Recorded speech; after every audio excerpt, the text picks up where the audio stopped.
Assalamualaikum warahmatullahi wabarakatuh. Alhamdulillah wassalatu wassalamu ala Rasulillah wa ala alihi wa sahbihi wa man wala wa ba'd. Saudara-saudariku, kami di sini telah menunaikan salat Isya berjamaah beserta amalan sunnahnya. Pun demikian kami pun berharap Anda telah menunaikan salat sesuai dengan waktu wilayah Anda masing-masing.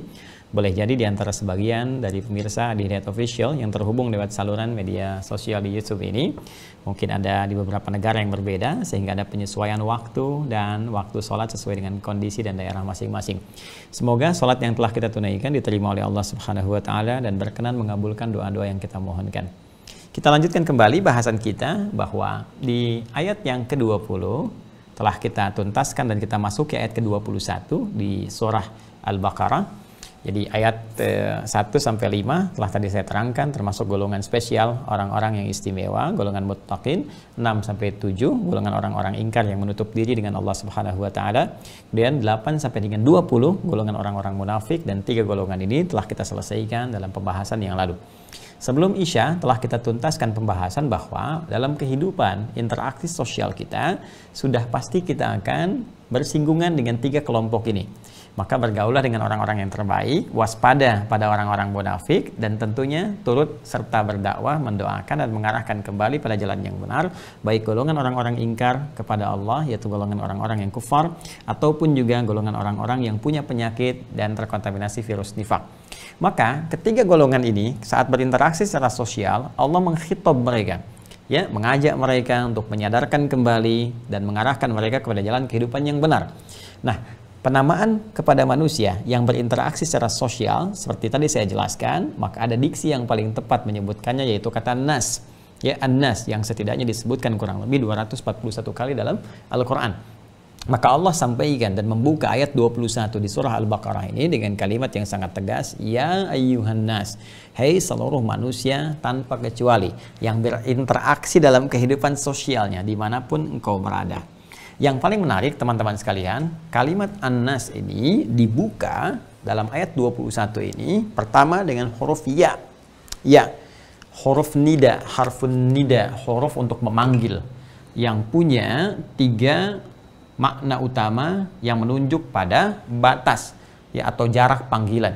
Jadi bisa untuk linida'il qarib, panggilan yang dekat, kemudian linida'il mutawassit, ya, manggil jarak menengah, atau linida'il ba'id, memanggil jarak yang jauh. Demikian di ilmu nahwu disebutkan. Ya, pun yang paling menarik teman-teman sekalian, ini huruf ya ini juga bisa mencakup makna huruf-huruf nida yang lain. Jadi kalau kita mengaji ilmu nahwu itu setidaknya ada 14 huruf nida, huruf untuk memanggil. Ada a, ada ya, ada aya, ada wa, dan lain sebagainya. Nah, huruf ya itu huruf yang paling fleksibel. Dia bisa memanggil untuk yang dekat, yang biasanya orang Arab standar menggunakan a. Ya, a Muhammad, hei Bapak Muhammad, ya, dekat, ya. Tapi kita bisa gunakan ya. Atau misalnya ya Ahmad untuk yang menengah. Ya, atau kita ingin katakan ya Hamid untuk yang jauh. Jadi kalau kita mau panggil dekat, tengah, ataupun yang jauh, kita hanya bisa gunakan satu huruf saja untuk mencakup keseluruhannya. Pun demikian kalau ingin minta tolong. Ya, biasanya di Arab menggunakan kata wa. Ya, wa Sa'id, Pak Sa'id tolong saya, gitu kan. Nah, itu untuk meminta bantuan sesuatu. Nah, maka ya pun itu bisa mengcover fungsi ini. Jadi sangat fleksibel. Karena itu di Arab saat ini itu gampang sekali menggunakan kata ya. Ya, ya Syekh, ta'al, wahai saudaraku, gitu kan. Ya Syekh, wahai yang dihormati, Bapak, gitu kan. Ta'al, coba bisa datang ke sini. Ya, dan seterusnya. Ya gulam, hei anak, gitu kan. Nah, dan seterusnya. Jadi kita bisa panggil dengan berbagai batas, lintas batasnya, dan juga jaraknya. Baik menengah, ataupun jauh, atau bahkan dekat. Nah, menariknya ketika Allah memanggil, ya, seluruh manusia yang berinteraksi secara sosial dimanapun beraktivitas menggunakan kata ya ini, seakan Allah ingin menegaskan bahwa panggilan ini berlaku secara holistik. Seluruh manusia yang berinteraksi secara sosial, ya, tanpa ada sekat sedikit pun. Mau itu, maaf sekali, laki-laki atau perempuan, besar, kecil, tua, muda, kaya, ataupun cukup. Ya, baik yang merasa hubungannya dekat dengan Allah Subhanahu wa Ta'ala, sangat dekat, al-qarib, yaitu orang-orang beriman, orang-orang bertakwa. Bukankah orang-orang beriman dekat dengan Allah Subhanahu wa Ta'ala? Ya, bukankah orang-orang yang bertakwa dekat dengan Allah Subhanahu wa Ta'ala? Ya, saking dekatnya imannya, bahkan mendengar ayat-ayat Allah, dia langsung meningkat keimanannya, disebutkan nama Allah, ada getaran dalam jiwanya. Buka Quran surah ke-8. Ya, Al-Anfal di ayat yang kedua. Innamal mu'minuna alladzina idza dzukirallahu wajilat qulubuhum. Sungguh orang beriman yang sejati itu jika diperdengarkan, disebutkan nama Allah, ada getaran dalam jiwanya. Ya, karena itu untuk mengecek keimanan kita, apakah keimanannya benar, imannya sejati atau bukan, maka Allah perdengarkan, namanya disebutkan 5 kali dalam sehari, dalam setiap pergantian waktu. Ingat, dalam sehari itu kan dibagi 5 bagian waktu. Ya kan? Dari mulai subuhnya, zuhurnya di siang, asar menjelang sore, maghrib menjelang awal malam, muqaddimatul lail sampai isya. Ya, tibanya gelap malam. Ya, jadi di setiap pergantian waktu ini Allah mengecek masih ada iman nggak? Karena boleh jadi nanti paginya beriman, sorenya kufur. Bisa jadi demikian. Atau mungkin terjadi sorenya beriman, malamnya munafik misalnya. Bisa terjadi demikian. Karena itu untuk mengecek kebenaran iman kita, maka diuji. Ya, diperdengarkan kepada kita lewat satu panggilan yang didengar oleh telinga kita. Bahasa Arab telinga itu udhun, jamaknya disebut dengan adzan. Karena itu ada panggilan bernama adzan. Ada yang menyebut panggilan, ada yang menyebutkan tegas terkait dengan pendengaran kita. Yaitu lafaz yang diperdengarkan oleh Allah dan oleh Allah Subhanahu wa taala lewat suara muadzin dan terdengar oleh orang yang masih punya pendengaran, punya telinganya. Maka ketika diperdengarkan akan terlihat, akan tercek imannya ada enggak? Ya, mukmin sejati atau bukan? Allahu akbar, Allahu akbar. Bes, ada getaran dalam jiwa. Nah, jadi semakin kuat getarannya, baik ya, melebihi getaran cinta sama makhluk. Cinta kita kepada Allah akan lebih daripada manusia. Bagaimana mengidentifikasinya? Bahkan sebelum diperdengarkan ada orang yang sudah menunggu panggilan itu. Bisa kebayang nggak? Baru selesai Isya, ada orang yang sudah melihat besok subuh jam berapa. Padahal belum masuk subuh, hidup pun belum tentu. Ya, ini menunjukkan betapa tingkat keimanannya sangat luar biasa. Ini yang disebut dengan al-qarib. Ya, orang-orang yang punya hubungan dekat dengan Allah Subhanahu wa taala. Dalam interaksi sosial, ya, sedang bekerja, sibuk bertransaksi, tiba-tiba Allahu akbar, sudah azan. Masya Allah. Ada yang bahkan sudah menyiapkan waktu azan jam sekian, jam sekian, jam sekian. Dia petakkan kegiatannya 15 menit sebelum azan saya jeda. Ada yang 1 jam sebelum azan dan seterusnya. Maka ini yang disebut dengan al-qarib, ya, muqarrabun, orang-orang yang dekat dengan Allah Subhanahu wa taala. Ya, ulaikal muqarrabun, maka ada sesuatu kenikmatan yang Allah sedang siapkan, ya, dan nanti akan diberikan kepada golongan orang-orang yang dekat hubungannya dengan Allah Subhanahu wa taala saat kembali kepada Allah di surganya nanti. Ya. Kemudian teman-teman sekalian, ada yang mutawassit, yang biasa-biasa, ya. Kadang-kadang sholat fardu saja, puasa nunggu Ramadan gitu kan, dan seterusnya. Ya itu standar lah gitu, yang biasa-biasa. Dan ada yang ba'id, jauh dari Allah Subhanahu wa taala. Seperti tadi, ya, orang-orang munafik gitu kan, yang dipanggil kadang datang malas-malasan, ya, yura'unan nas, mereka cuma pengen riya saja, wala yadhkurunallaha illa qalila, ya, mereka enggak zikir kecuali sedikit, bahkan wa idza qamu ila sholati qamu kusala, ya, mereka itu malas-malasan, kalau mau sholat juga sekenanya aja, kadang-kadang ya formalitas saja karena yang lain sholat ikut sholat gitu kan. Nah, itu ada di Quran surah keempat ayat 142, ya, di surah An-Nisa. Nah, ini hubungannya jauh dari Allah, dan yang paling jauh lagi sampai memutus hubungan dengan Allah Subhanahu wa taala. Sinyalnya sudah mulai bukan cuma tipis, tapi sudah nggak ada sinyal. Anda kan kalau jauh dari wilayah satelit kan nggak ada sinyal kan? Nah, ini ada satelit iman namanya, dipancarkan ya dari arsy kepada kita semua untuk mendekat kepada Allah Subhanahu wa taala. Tapi ada yang memutus hubungannya dengan itu sehingga dia terjauh dari pancaran cahaya iman. Nah, namun rahmat Allah. Saya sering katakan Allah punya sifat Rahman. Ya, yang mengalahkan murkanya, yang mengalahkan ancamannya, itu sifat kasih sayang yang sangat luas. Sepanjang masih ada nyawa dan belum sampai roh itu ke tenggorokan, Allah masih memberikan hak setiap hamba dengan sempurna, yaitu hak untuk menjadi soleh. Saya sering katakan, soleh itu hak utama kita, sehingga kita punya kewajiban berikhtiar untuk mendapatkannya, karena hak bersanding dengan kewajiban. Soleh itu hak kita. Ya, ingat, soleh adalah hak kita. Karena itu hak kita, mesti kita ambil. Cara mengambilnya dengan berikhtiar menunaikan kewajiban. Ketika kewajiban kita tunaikan, maka Allah berikan hak kita. Ada hakul ibadi, ada Allah. Ada haqqullah ya'alal ibad. Ada hak kita yang harus terdapatkan dari Allah dan kewajiban Allah memberikan kepada kita. Ada hak Allah yang harus kita penuhi. Nah, hak kita kalau ini kita dapatkan, diantaranya menjadi saleh, mendapat rahmat Allah, mendapat ampunan Allah, maka kewajiban penuhi. Ya, jangan kalah sama Suneo yang sudah menjadi soleh. Maka soleh adalah hak kita. Dapatkan itu semua. Nah, Rahman Allah dengan nama yang sangat indah. Qulid Allah awid ar-Rahman. Quran surah 17 ayat 110. Panggil Allah atau panggil ar-Rahman dengan sifat sayang yang maha luas, kasihnya yang tak terbatas. Ya, dengan rahmat Allah menjadikan yang jauh dari Allah pun masih diberi peluang untuk kembali sebelum nyawanya sampai di tenggorokan. Ingat baik-baik. Karena itu Allah panggil semuanya dan disamakan panggilan ini tanpa satu perbedaan apapun dengan satu huruf yang sama. Ya. Seakan Allah ingin katakan, ya ayyuhan nas, hei semua manusia, tanpa kecuali. Aku tak peduli apakah yang aku panggil saat ini sedang dekat hubungannya denganku, ataukah menengah, yang sedang malas-malas, atau bahkan yang sedang jauh dariku. Sepanjang engkau masih manusia, engkau masih punya peluang untuk mendapatkan rahmatku. Ya, masuk dalam panggilan ini. Dengan sifat Rahman Allah memanggil, ya, tanpa kecuali, dan sangat luar biasa dipanggil dengan satu huruf yang sama. Ya ayyuhan nas. Dan menggunakan kata ayyu di sini sebagai munadanya yang berfungsi taukid untuk menguatkan. Ya, dan ha di sini tanbih untuk mengingatkan. Ya, pengingat. Yang disebutkan dalam Al-Qur'an sebanyak 150 kali. 150 kali kata ayyuha. Ya. Jadi di sini taukid untuk menegaskan, menguatkan, tanbih haknya untuk pengingat. Seakan kalau kita ingin terjemahkan dengan detail, maka kita katakan, hei seluruh manusia tanpa kecuali. Baik yang dekat hubungannya denganku, ataupun yang menengah hubungannya denganku, ataupun yang sedang jauh dariku pada saat ini. Aku panggil kalian semua, aku tegaskan pada kalian, aku ingatkan. Apa yang akan Allah ingatkan kepada manusia tanpa kecuali ini? Apa yang ingin Allah tegaskan pada manusia yang berinteraksi secara sosial ini? Maka Allah katakan, teruskan ayatnya, ya ayyuhan nasu'budu u'budu. Ini dia poinnya. Rabbakum. Nah, saya mohon izin untuk hapus jenak.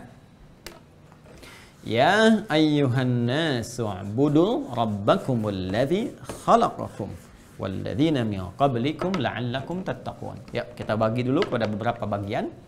Ya ayyuhan nasu, ya, sudah kita terangkan. U'budu rabbakum, di bagian yang kedua. Ya. Alladzi khalaqakum walladzina min qablikum. Ini bagian ketiga. Saya garisi. Ya. La'allakum tattaqun. Ini bagian yang keempat. Insyaallah. Bahkan kita bagi dua, ini bagian keempat, ini 4, kita bagi dua lagi. Ya. Ini ada A, ini ada B.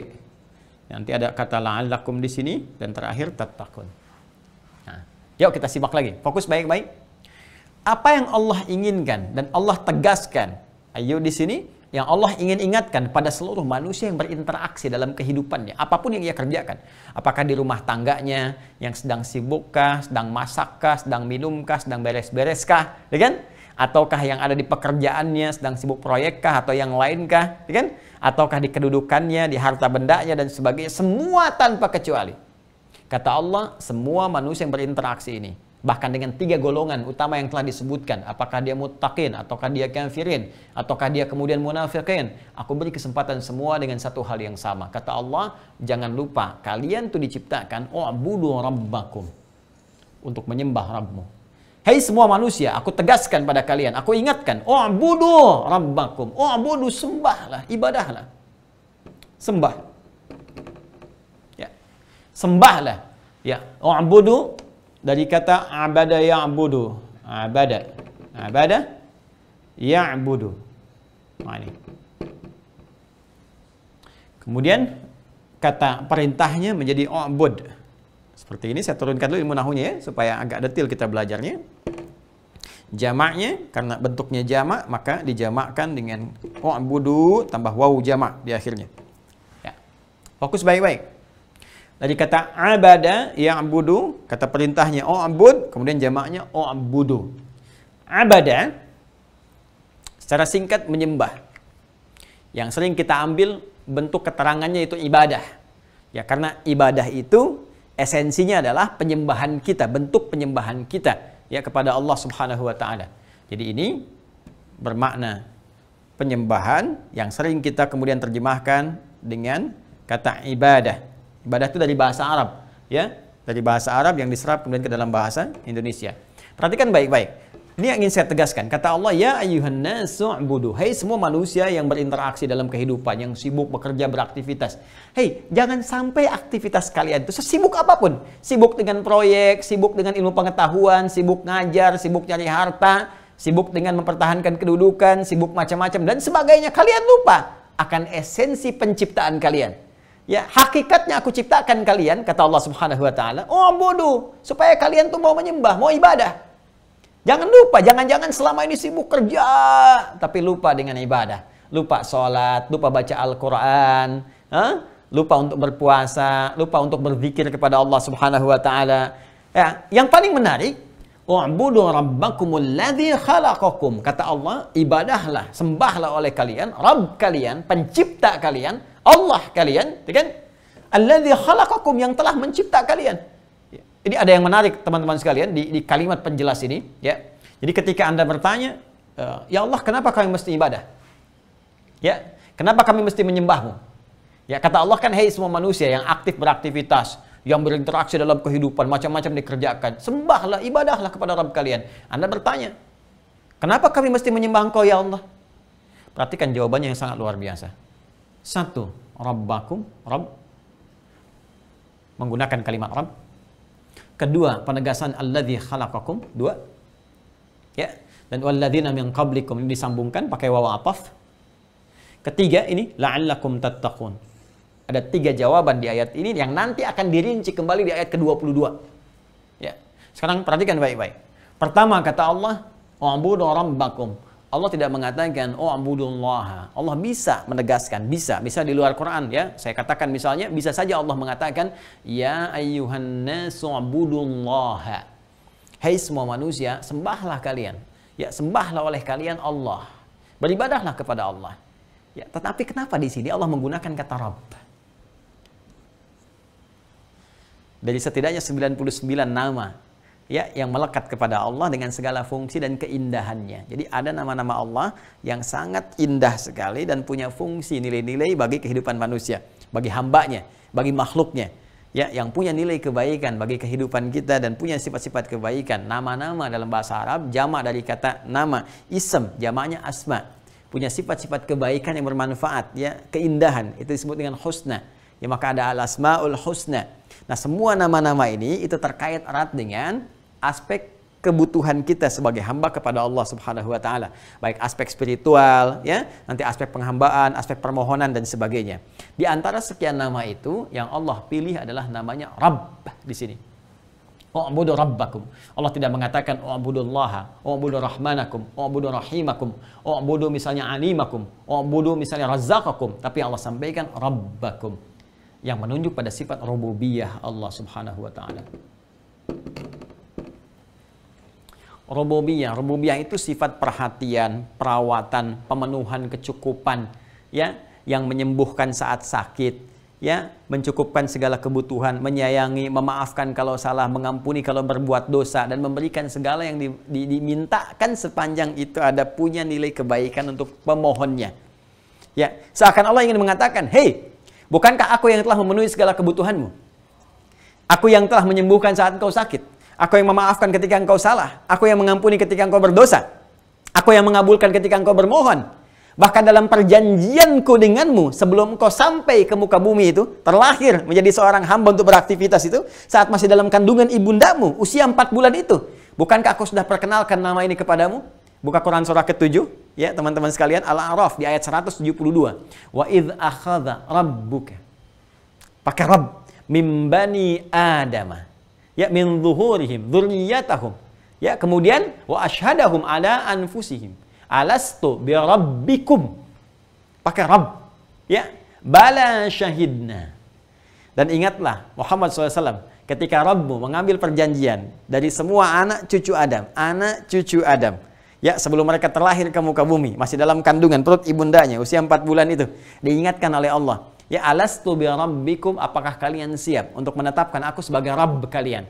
Rabb di sini bukan sekedar menunjukkan keesaan ya Allah Subhanahu wa taala, ketuhanan Allah Subhanahu wa taala, tapi sekaligus memberikan jaminan kepada kita. Kata Allah, maukah engkau menetapkan aku, berkomitmen kepadaku untuk menetapkan aku sebagai Tuhan yang akan merawat engkau, memberikan perhatian kepadamu, memenuhi kebutuhanmu, memaafkan kalau salah, mengampuni kalau berbuat dosa, menyembuhkan kalau engkau sakit, mencukupkan segala apa yang kau butuhkan dalam kehidupanmu.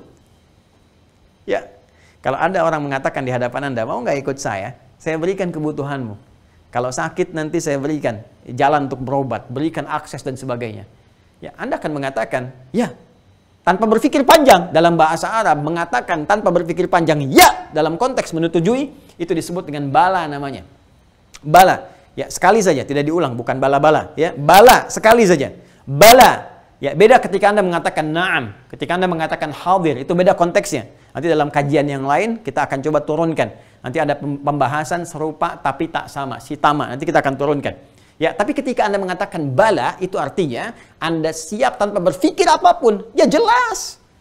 Ya, ketika Allah mengatakan, saya berikan semua kebutuhanmu, saya sembuhkan saat sakit, saya ampuni ketika engkau berdosa, saya maafkan kalau salah, saya berikan kebutuhanmu, maka Anda katakan, bala ya Allah, syahidna. Kami menyaksikan semua itu, kami bersyahadat, kami berkomitmen ya Allah. Makanya ketika Anda butuh, saya butuh, kita butuh sesuatu, kita ungkapkan dengan memanggil nama ini yang Allah janjikan di Quran surah ke-7 ayat 172 itu. Bukankah sering kita katakan Rob saat meminta? Coba silahkan cek, berapa banyak kita katakan kepada Allah Rabbana. Rabbana la tu'akhidna in nasina aw akhtana. Rabbana wa la tahmil 'alaina isran kama hamaltahu 'alal ladzina min qablina. Rabbana wa la tuhammilna ma la taqata lana bih. Rabbana zalamna anfusana wa illam taghfir lana wa tarhamna lanakunanna minal khasirin. Ya Rabbighfirli Rabbighfirli wa liwalidayya. Rabbirhamni. Rabb. Kita memanggil namanya Rabb untuk mengingatkan bahwa seakan kita mengatakan, ya Allah, Engkau yang berjanji kepadaku dulu. Kalau aku butuh, Engkau akan berikan kepadaku. Kalau aku sakit, Engkau akan sembuhkan. Kalau aku minta rezeki, Engkau akan berikan. Maka aku memohon, ya Allah, memohon pengabulan janjimu seperti apa yang telah Engkau janjikan kepada kami. Aku memohon kepadamu, ya Rabb. Ya, ketika Engkau berjanji, aku mohon kepadamu, ya Allah, sekarang aku butuh. Aku butuh dengan namamu. Aku butuh dengan perjanjianmu, ya Allah, maka berikan kepadaku. Maka Anda ungkapkan menggunakan kata Rabb. Tapi pertanyaannya, ketika Anda memohon itu, sudahkah Anda memenuhi komitmen Anda juga? Jangan-jangan Anda meminta hak, tapi tidak memenuhi kewajiban. Kan perjanjiannya jelas. Anda menjadikan Allah sebagai Rabb, Allah memenuhi kewajibannya sebagai Rabb. Ya. Apa kewajiban Allah kepada kita? Kewajiban Allah tadi. Ya, dengan sifat rububiyahnya. Bukan, jangankan kita, alam aja dirawat. Langit dirawat, sampai sekarang belum kita temukan langit ada persoalan misalnya. Ya, silahkan Anda cek. Masya Allah, matahari masih tetap terbit di timur, tenggelam di barat, gitu kan? Rembulan masih tetap, ya bisa kita lihat dan kita amati dan sebagainya. Alam dengan sempurna, daratan, lautan, udara, ya yang besar saja Allah rawat dengan sempurna, apalagi kita. Karena itu teman-teman sekalian, ketika kita menuntut Allah dengan sifat rububiyahnya untuk memohonkan, ya kita mohonkan kepada Allah untuk mengabulkan apa yang kita inginkan, pertanyaannya, komitmennya dijalani apa enggak? Karena sifat rububiyah itu, ketika kita menyebutkan kata Rabb, ingat di sini, ada konsekuensi di dalamnya, bukan hanya meminta hak yang kita mohonkan dari perjanjian itu, tapi juga pemenuhan kewajiban yang harus kita lakukan untuk mendapatkan hak kita yang dijanjikan tadi. Kan Anda kalau kerja di kantor, nggak mungkin ujuk-ujuk minta gaji Anda, sementara Anda bolos kerja. Bisa nggak Anda masuk misalnya perusahaan? Nggak pernah masuk tiap hari Anda. Terdaftar di situ, tapi nggak pernah masuk. Hari yang nggak masuk, 2 nggak masuk, 3 nggak masuk. Tiba-tiba akhir bulan datang minta gaji. Anda sehat, Joni? Silakan cek. Ya, dalam kehidupan kemanusiaan saja, kita bisa menggunakan logika kita. Kenapa dalam hal ibadah, nalar kita kemudian menjadi buntu?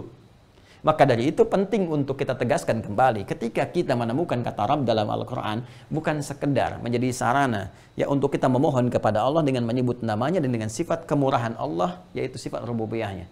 Mengabulkan, memberikan, mencukupi, menyembuhkan, memaafkan, mengampuni dan sebagainya. Tapi juga isyarat bagi kita untuk memenuhi komitmen kita. Kalau ingin diberikan oleh Allah segala anugerah tadi, penuhi dulu kewajibannya. Maka hak kita akan didapatkan. Nah, ketika Anda bertanya, apa kewajibannya ya Allah? Inilah yang Allah ingatkan kepada kita. Nih, wa'budu. Ibadah. Ibadah. Jangan-jangan selama ini Anda nih sibuk kerja nih, berinteraksi. Berangkat gelap, pulang gelap, tapi kebahagiaan nggak tercapai, champion di perusahaan, tapi di rumah kemudian, maaf, jadi pesakitan. Ribut terus, nggak pernah selesai persoalan dan sebagainya. Mungkin bukan kurang harta, bukan kurang tinggi kedudukan, bukan kurang tinggi ilmu pengetahuan. Mungkin Anda kurang dekat dengan Allah. Nih. Kurang ibadah. Ya, kurang ibadah. Kurang mendekat. Anda dekat dengan pimpinan, pekerjaan mudah. Anda dekat dengan Allah, apa yang tidak mudah bagi Allah? Ini poinnya. Jadi ketika Allah ingatkan kepada kita, hey, semua manusia yang sibuk beraktivitas. Jangan-jangan kesibukan kalian itu justru menjauhkan diri Anda dari Allah Subhanahu wa Ta'ala. Lupa kalau Anda punya komitmen. Lupa kalau Anda punya kewajiban. Ya, Anda hanya menuntut hak sebanyak-banyaknya, tapi lupa dengan kewajiban yang menjadi komitmen Anda dalam kehidupan. Ini poinnya. Jadi kalau Anda bertanya, ya Allah, kenapa kami mesti menyembahmu? Kenapa mesti ibadah kepadamu? Maka Allah menjawab, dengan ibadah itu akan memudahkan kalian mendapatkan hak yang telah dijanjikan dan memenuhi komitmen yang telah dibangun sebelum dilahirkan. Jelas ya?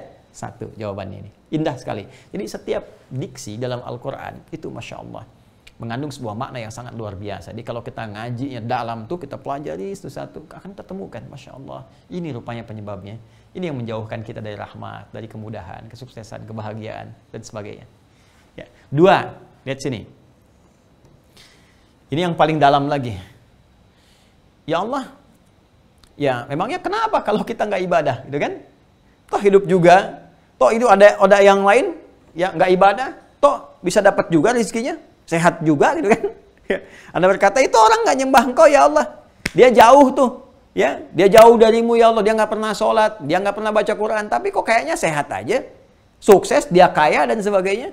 Maka, apa yang kedua yang Allah ingin tegaskan kepada kita? Teman-teman sekalian, perhatikan baik-baik jawabannya. Sehingga Allah panggil menggunakan kata nas, ya dan ayyuha. Perhatikan baik-baik. Alladzi khalaqakum walladzina min qablikum. Ya, jika engkau tidak sepakat dalam konteks penyembahan kepada Allah ini, ya, yaitu untuk beribadah, untuk sholat, ya, untuk mendapatkan hakmu dalam kehidupan ini, dan kau lihat orang-orang lain mendapatinya, maka setidaknya engkau harus sadar, aku yang menciptakanmu, kata Allah. Kau itu makhluk. Ya, sebetulnya nggak usah engkau tanya, karena aku penciptamu. Justru aku turunkan ayat ini untuk mengembalikan yang itu supaya balik lagi. Makanya aku panggil dengan kalimat nas. Hei semua manusia, jangan-jangan kamu lupa keadilanku yang memberikan kepadamu rahmat dalam konteks kehidupan dunia. Ya cuma keberkahan itu nggak engkau dapatkan. Bekal-bekal untuk pulang ke akhirat nggak engkau raih. Engkau merasakan sekarang nikmat dalam konteks keduniaan. Karena aku letakkan hukum universal. Kalau engkau kerja, kau bisa kaya. Ya, engkau semakin aktif, semakin meningkat kekayaan. Engkau belajar, kau semakin pintar. Semua orang bisa mengerjakan itu. Tapi belum tentu kepintaran itu melahirkan keberkahan. Belum tentu kekayaan itu melahirkan keberkahan. Dan belum tentu semua yang kau dapatkan saat di dunia jadi bekal ketika kau pulang ke akhirat. Karena yang aku janjikan dengan kalimat Rabb ini untuk memenuhi hak kalian bukan cuma di dunia. Dunia itu cuma bekal semata untuk mencari ya bekal-bekal yang lebih baik saat kembali kepada Allah dalam kehidupan yang hakiki. Jadi dunia ini bukan tempat untuk kita bernaung selamanya. Ini bukan tempat realnya. Ya, ini hanya singgah saja. Sementara aja beraktivitas, sama dengan Anda ke kantor, kan bukan tempat tinggal selamanya. Anda kan pulang lagi ke rumah. Dan rumah kita bukan di sini, rumah kita di akhirat nanti.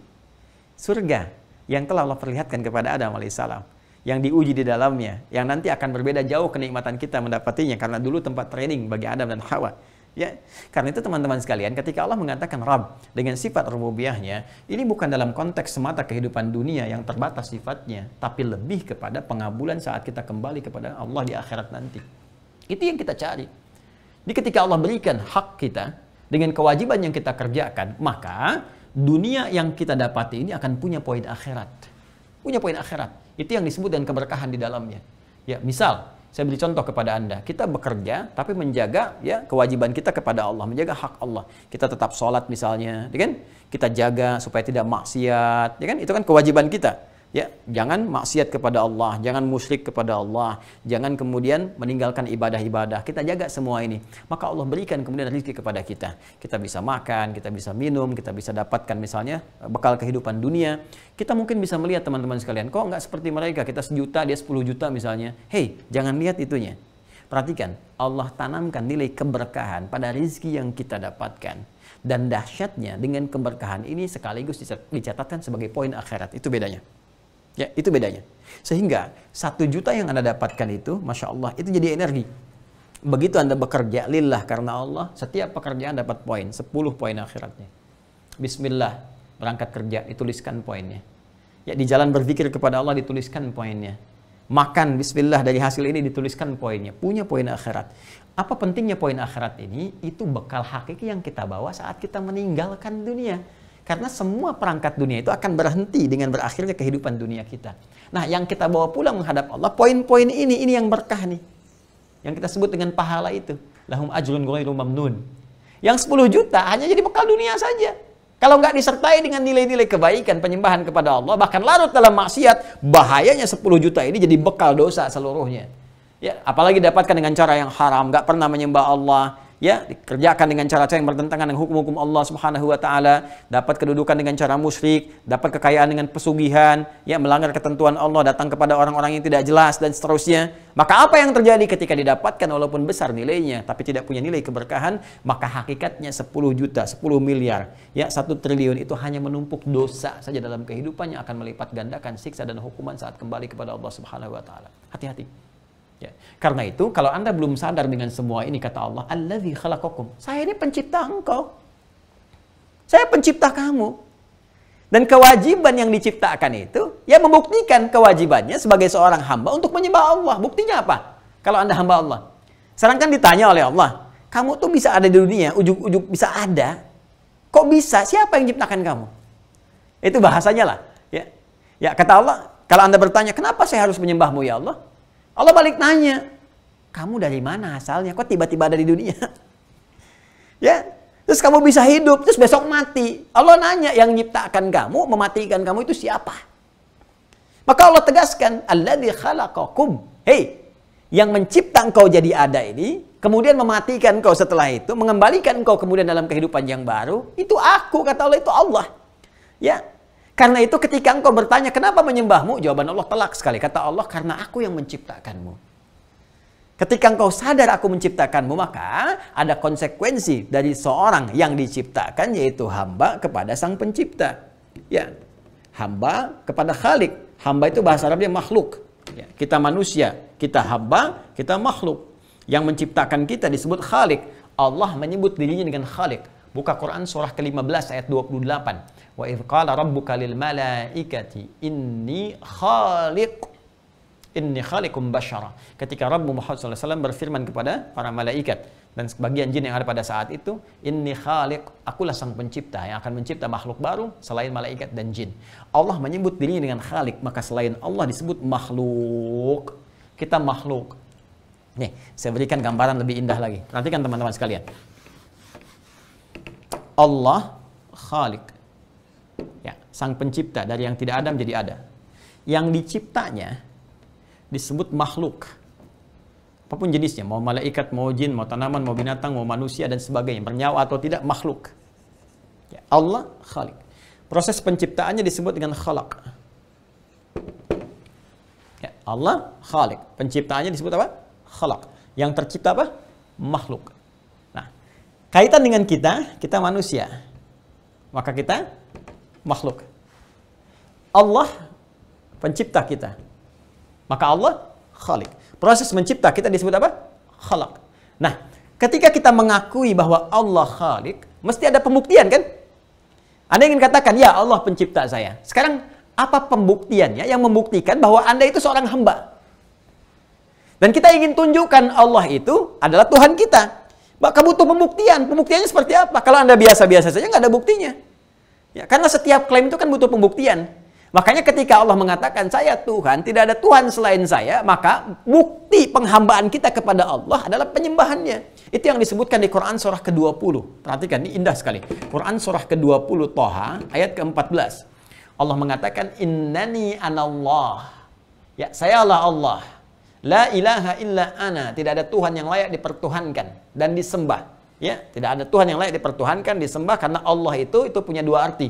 Sifat uluhiyah, yaitu sifat ketuhanan, satu-satunya Tuhan, kemudian sifat ubudiyah, ya, sifat penghambaan, penyembahan yang layak dipertuhankan, layak disembah. Illa ana, kecuali saya, kata Allah. Tidak ada Tuhan yang layak disembah, dipertuhankan kecuali saya. Fa'budni, maka sembah saya. Maka buktinya engkau menuhankan saya, buktinya engkau ya meyakini saya sebagai Tuhan, tidak ada yang lain, maka pembuktiannya adalah sembah saya. Fa'budni, kata Allah. Quran surah ke-20 ayat ke-14. Makanya ketika Anda mengatakan asyhadu an la ilaha illallah, aku bersaksi bahwa tiada Tuhan yang layak dipertuhankan, layak untuk disembah kecuali hanya Allah saja. Wa asyhadu anna Muhammadar Rasulullah, dan aku bersaksi bahwa untuk menyembah Allah itu, menuhankan Allah itu mengikuti jalan Muhammad sallallahu alaihi wasallam, jalan Sayyidina Rasulullah sallallahu alaihi wasallam. Kita ikuti ittiba kepada sunnah beliau. Ya. Bagaimana caranya? Membuktikan itu semua dengan ibadah kepada Allah Subhanahu wa taala. Karena itu, bagi manusia-manusia yang lupa, sampai putus hubungan dengan Allah, sampai nggak ingat Allah, disentuh lagi oleh Allah. Sehingga mereka tidak punya alasan lagi di kemudian hari. Ya Allah, kami kan lupa dengan perjanjian saat 4 bulan di kandungan itu. Kami sudah lupa, ya Allah. Tapi kan engkau diingatkan setiap hari. 5 kali dalam sehari, Cepi. Subuh diperdengarkan Allahu Akbar, duhur diperdengarkan Allahu Akbar, asar diperdengarkan Allahu Akbar, maghrib sampai ke isya, supaya engkau sadar. Dan aku panggil saat kamu hidup, ya ayuhan nas, hei manusia. Manusia ini mencakup, engkau kan masih manusia.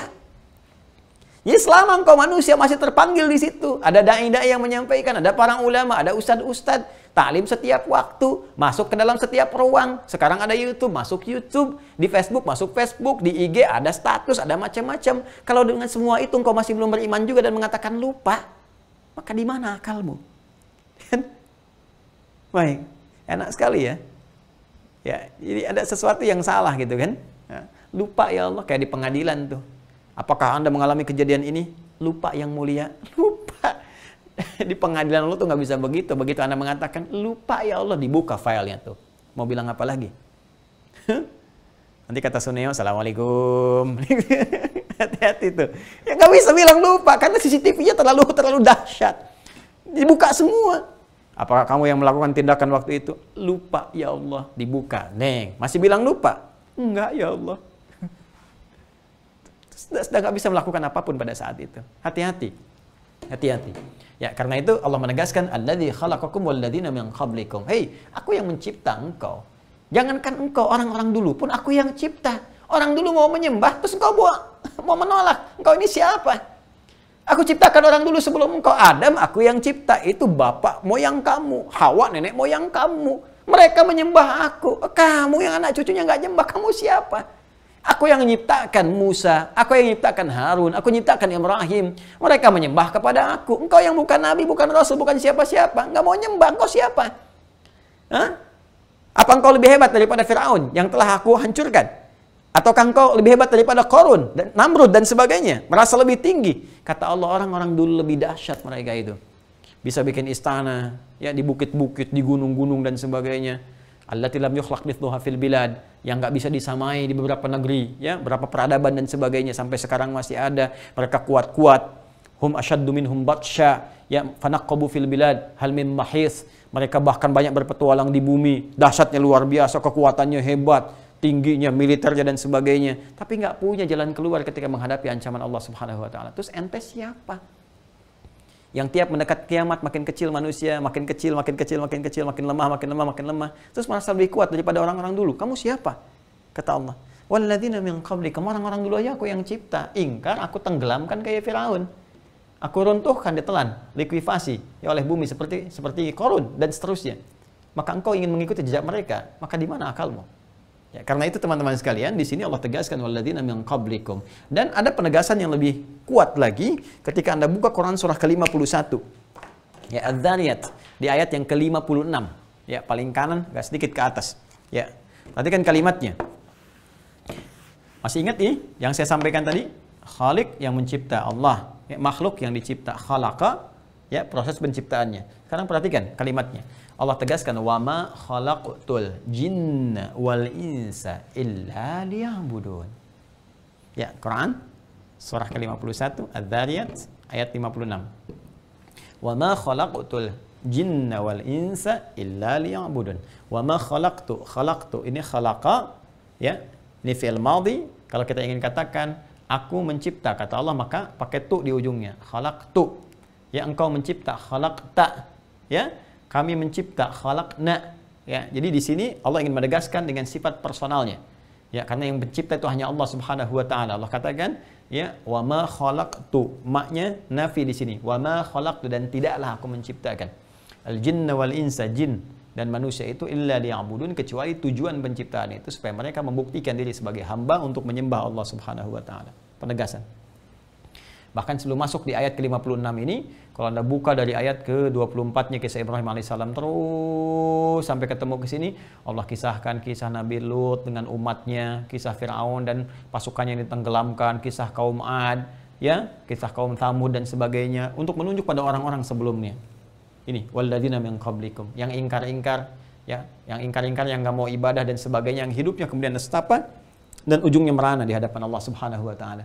Maka kita diingatkan jangan sampai kamu seperti mereka yang lalai, banyak kerja, lupa dengan Allah, lupa dengan ibadah, lupa dengan amal soleh dan sebagainya. Karena itu ditegaskan kembali, walladzina min qablikum, jangankan kau, orang-orang sebelum kalian pun aku ciptakan. Dan tujuan penciptaan itu, ya, supaya engkau bisa membuktikan diri kepada Allah bahwa engkau bisa menjalani hidup sebagai seorang hamba dengan cara beraktivitas di bumi, ya, dan menjadikan seluruh aktivitas ini sebagai ibadah kepada Allah. Nah, jadi ini konteksnya. Jadi ibadah itu nggak dibatasi dengan aspek ritual saja, seperti sholat misalnya, baca Quran, ya, tidak hanya di situ. Maaf, bekerja ibadah, makan ibadah, minum ibadah, ya, berumah tangga ibadah, merawat anak ibadah, merawat pasangan ibadah, semua ibadah. Jika semua dikerjakan apa? Lillah, karena Allah. Ya, saya tanya nih pada orang tua, Anda merawat anak Anda itu karena sayang, cinta, atau karena Allah?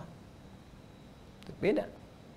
Kalau hanya sekedar sayang, cinta, maka boleh jadi Anda penuhi kebutuhan dunianya saja. Yang lain pakai baju, dia pun pakai baju. Lain beli mainan, dia beli mainan. Tapi kalau karena Allah akan berbeda. Anda akan belikan baju yang disenangi oleh Allah. Nggak mungkin seorang ibu belikan pakaian kepada anaknya yang membuka auratnya misalnya, ya, atau dibelikan sesuatu yang menjauhkan dari Allah Subhanahu wa taala, dicarikan pendidikan yang jauh dari Allah. Sekarang coba berapa banyak orang tua ngejar dunia. Yang penting matematikanya bagus, fisikanya bagus, wah ininya keren, itunya keren. Tapi maaf sekali, kok nggak khawatir ya kalau anaknya nggak sholat? Hah? Apa nggak capek Anda? Mengandung, melahirkan, berat sangat luar biasa. Tiba-tiba nggak dapat apa-apa dari perjuangannya. Ketika kembali kepada Allah, nol. Sedih sekali. Sedih. Nggak dapat apa-apa. Bahkan yang paling menderita itu Anda meninggal pun, maaf, mandikan nggak bisa, nyolatin nggak bisa, bengong aja. Terus apa yang Anda kerjakan selama ini?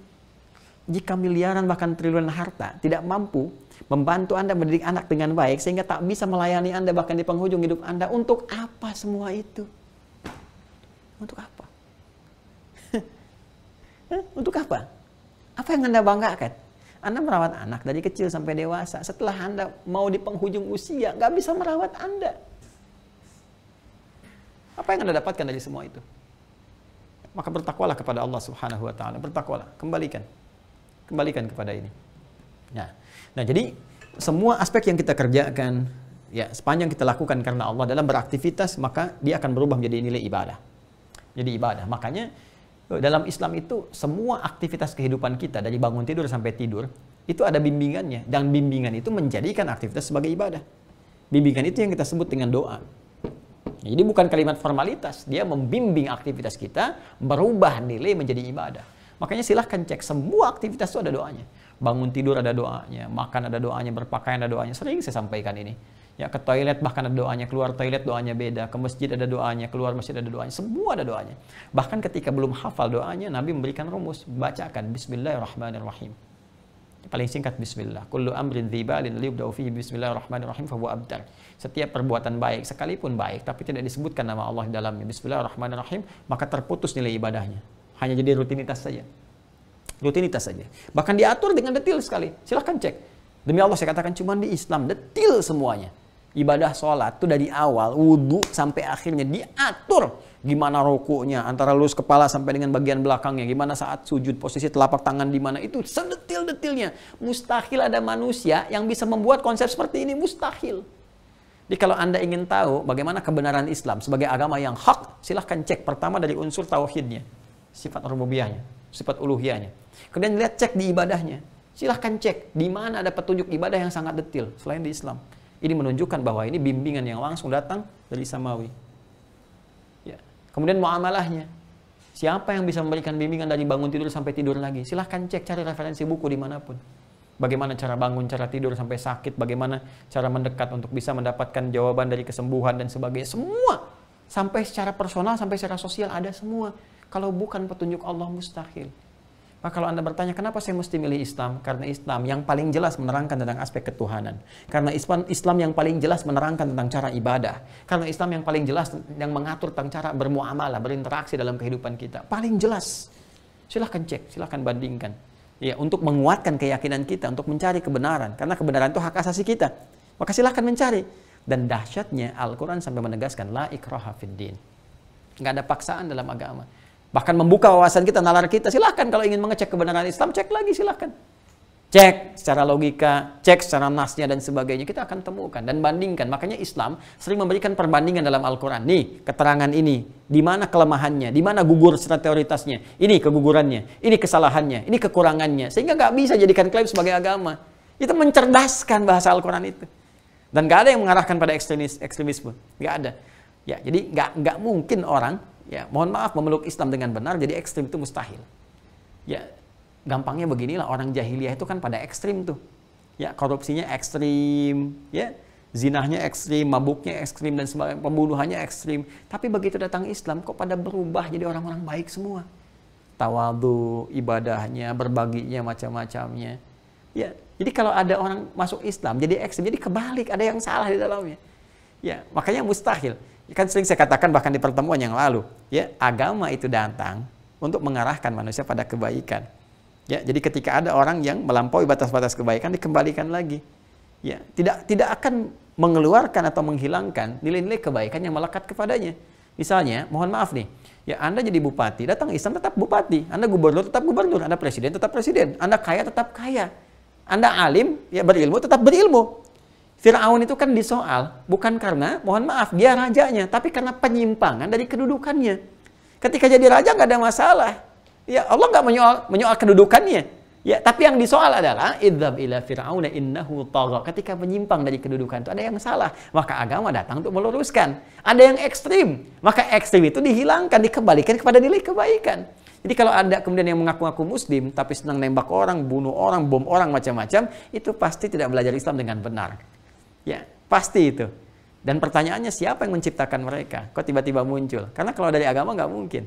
Ya, nah ini kembali kepada ini. Jadi teman-teman sekalian, kembali ke sini, petunjuk dalam Islam mengarahkan kita untuk beribadah kepada Allah Subhanahu wa taala. Dan pertanyaan yang terakhir yang mungkin Anda sampaikan kepada Allah, ya Allah, apakah hanya gambarannya Engkau memenuhi hak saja kepada saya ketika saya menyembahmu, ketika saya ibadah? Apakah sekedar pembuktian saya sebagai hamba kepadamu dengan semua itu? Atau ada yang lain? Maka kata Allah ditutup dengan kalimat la'allakum tattaqun. Hei, ada sesuatu yang penting kalian sadari. Bukan sebatas pembuktian bahwa kalian sebagai hambaku. Bukan sebatas komitmen supaya berbanding lurus, ya, dan seimbang antara kewajiban dengan hak. Tapi lebih daripada itu, ketika kalian membuktikan diri sebagai hamba dan memegang teguh komitmen kalian saat berkomitmen denganku dalam alam kandungan itu, maka la'allakum tattaqun.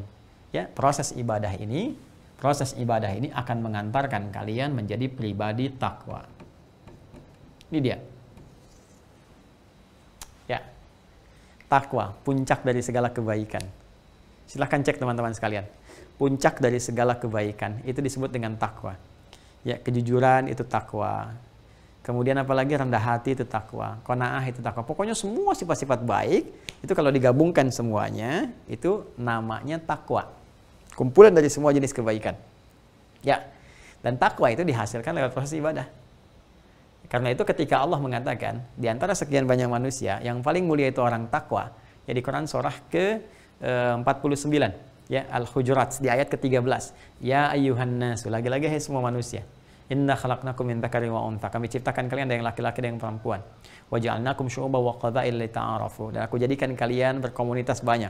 Ya, syu'ub, berkomunitas dari RT, RW sampai membentuk negara, ya, sampai ada kepulauan-kepulauan sampai benua dan sebagainya. Ya, wa qabail, ada kabilah-kabilah, ya, suku-suku, lita'arafu, supaya kalian saling mengenal, membangun kehidupan yang harmoni. Tapi ingat, inna akramakum indallahi atqakum.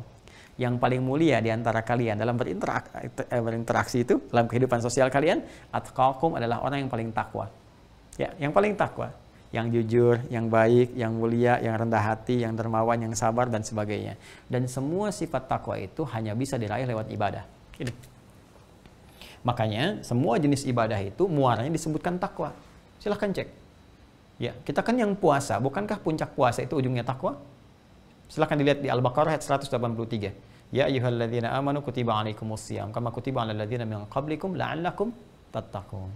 Bukankah salat itu bagian dari ciri takwa? Hudal lil muttaqin alladzina yu'minuna bil ghaib wa yuqimunas shalah. Bukankah haji dan umrah bakal utamanya takwa? Al-Baqarah ayat 197. Wa tazawwadu fa inna khairaz zadit taqwa. Jadi ternyata puncak ibadah itu supaya takwa. Salat supaya takwa, puasa supaya takwa, ya kan? Kemudian apa lagi? Haji, umrah supaya takwa. Apa yang bisa kita raih dengan takwa itu menjadi pribadi yang sangat mulia. Makanya orang-orang yang ibadahnya benar dari zaman dulu sampai dengan sekarang diingat teman-teman sekalian. Silahkan cek.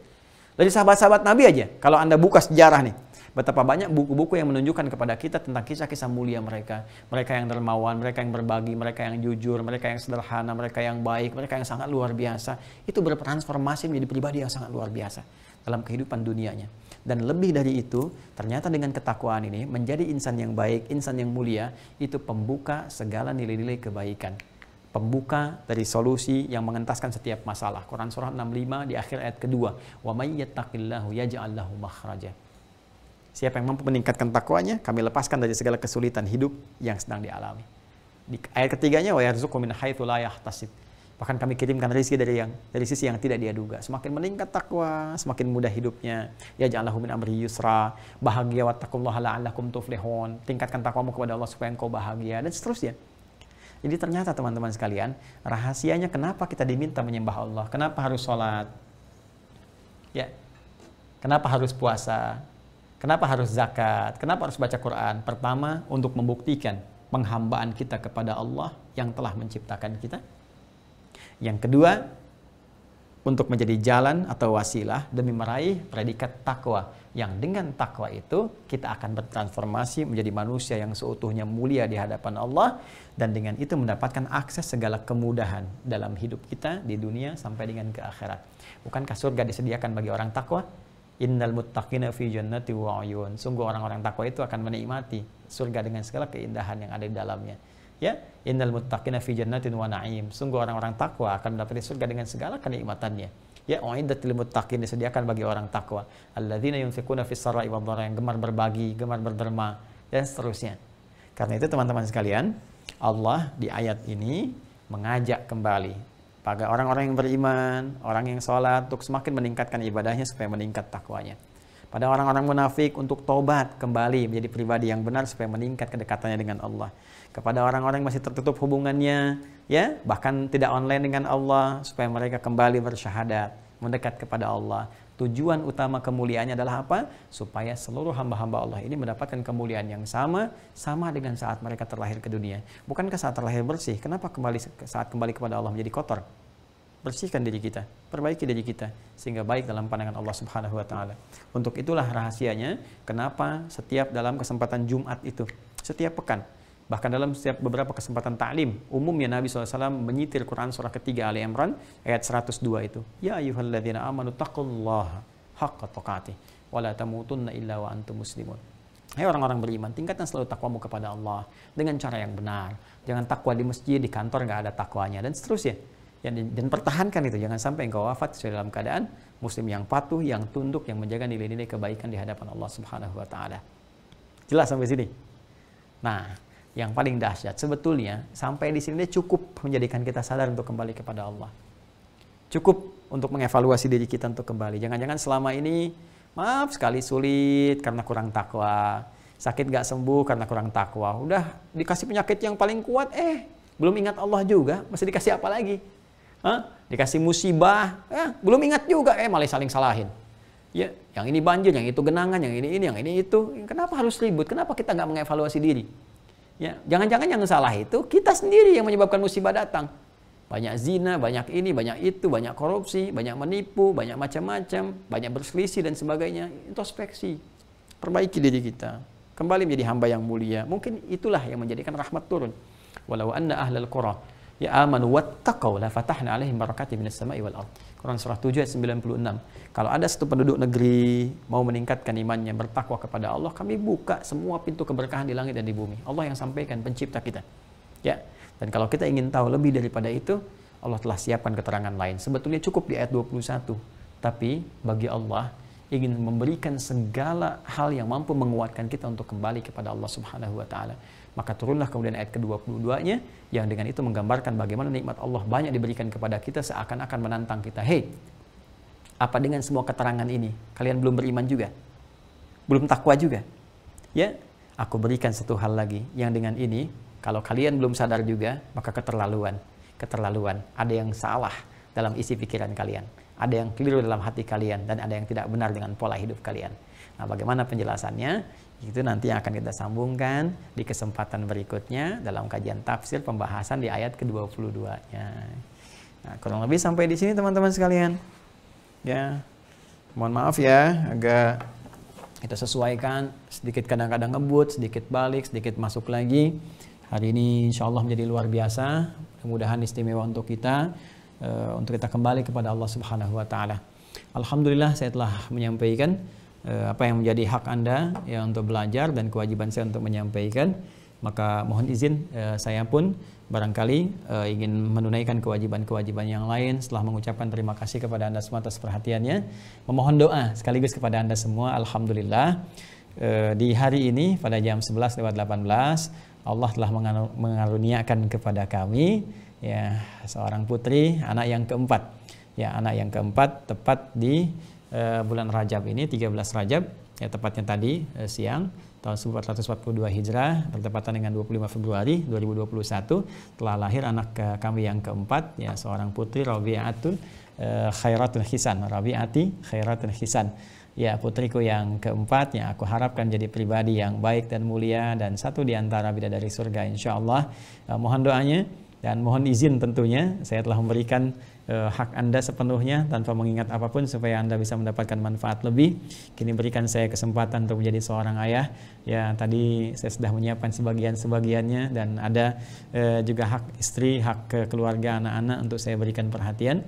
Mohon doanya dari teman-teman sekalian dan mohon izin saya mengumumkan sebelum saya tutup bahwa insya Allah teman-teman sekalian ini yang telah kita cetak akan masuk kepada 5.000 yang kedua. Dalam proses pembagian saya sedang menyusun beberapa koordinasi dengan teman-teman termasuk yang di daerah.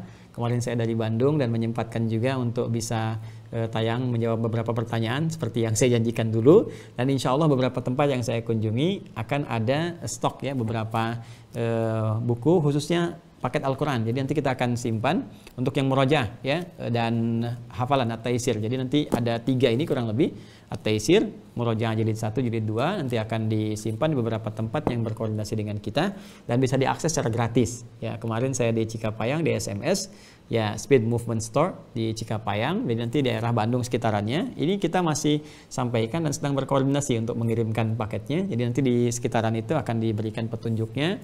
Anda tinggal mengisi mendapatkan secara gratis. Kemudian yang lainnya nanti tinggal berkoordinasi, kita bisa kirimkan juga secara gratis tentunya. Nah, insya Allah masuk ke periode 5.000 yang selanjutnya. Terima kasih teman-teman yang telah berdonasi. Tetap masih kita buka dan kita lengkapi. Mudah-mudahan selesai 20.000 untuk tahun ini. Sehingga kita bisa mendapatkan kurang lebih ada 20.000 keluarga Quran baru. Jadi kalau satu keluarga ada 4 orang mungkin ada 80.000. Ya, target kami ada 100.000 setiap tahun sehingga ada perbaikan-perbaikan yang bisa kita dapatkan.